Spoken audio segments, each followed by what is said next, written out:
these are natural pumice stones, and they come from, the ones that I collect here come from the Caribbean. They're actually expelled by volcanoes in the southern or leeward islands of the Antilles. And it's a kind of volcanic glass that's expelled by the volcanoes, falls into the Caribbean, floats 2,500 kilometers, about 1,200 miles, to the coast of Yucatan, where they roll around on the beach and they get these beautiful shapes.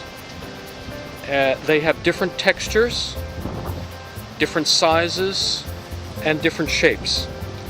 So someone might choose a stone like this with a nice flat surface and some curved lines, and somebody else might say, gee, that's just so beautiful, I want that by my bathtub.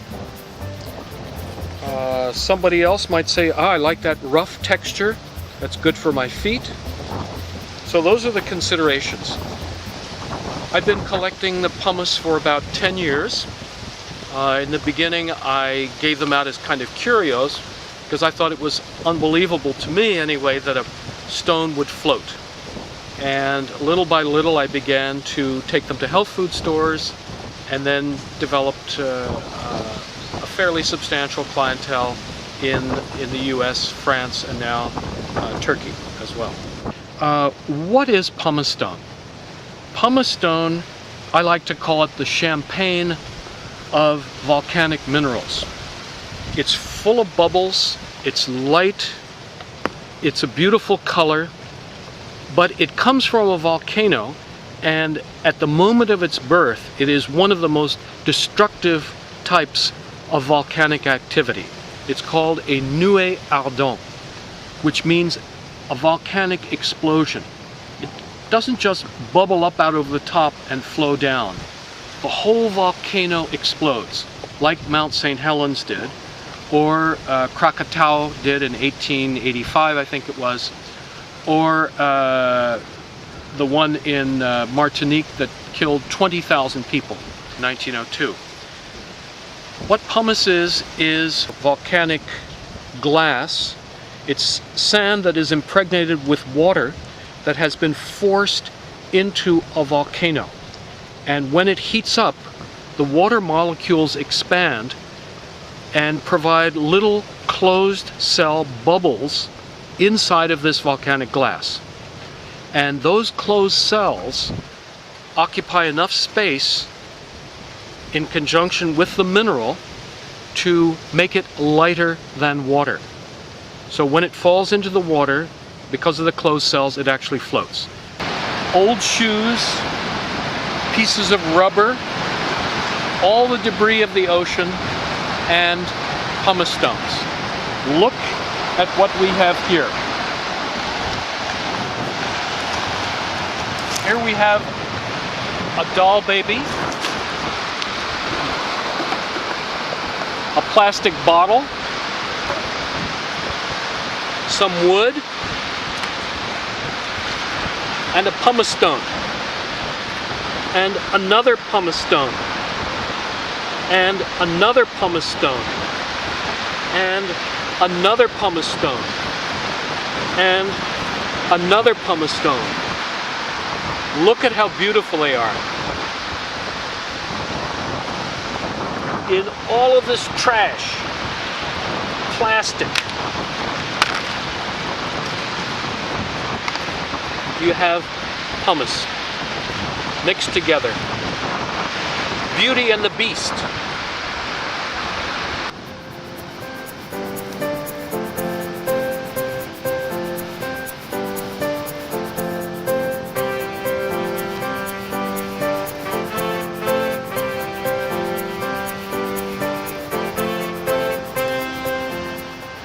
On this beach before, there were never any pumice stones.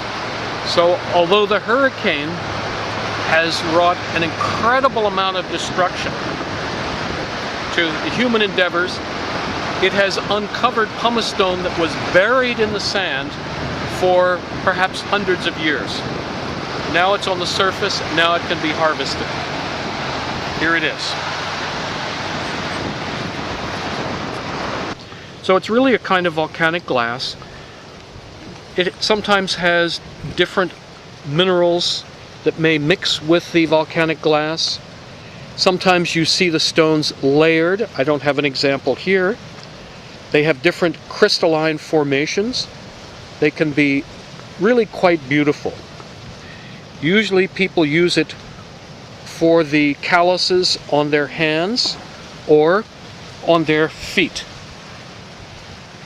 And you rub this across and it simply removes dead skin. This is something that's been used by different civilizations for tens of thousands of years. And you can find references to it actually in Egyptian hieroglyphics. They talk about the use of pumice. It's used in Japanese culture. It's used all over the world. On this coast, this Mayan coast where we're collecting these stones, there are archaeological references to the Mayans thousands of years ago collecting these stones on the coast and trading them inland where they don't exist.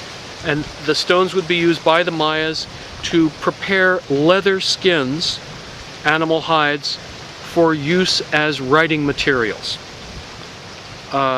The modern Maya use it when they kill a pig.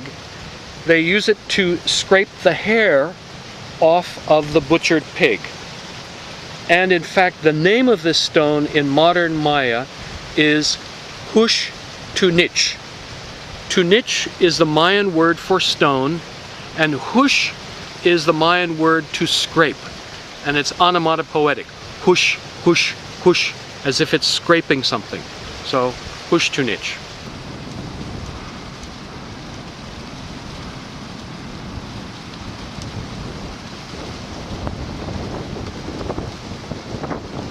So I went up to Harvard University to the Department of Geology, spent 3 days there studying the composition of the stones.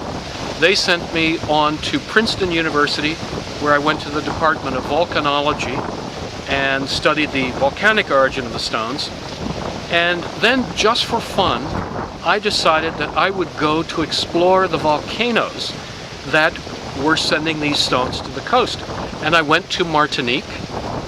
I climbed up to the top of Mount Pelée, and, this is the truth, I poured a bottle of Veuve Clicquot champagne into Mount Pelée to thank it for sending me these beautiful stones.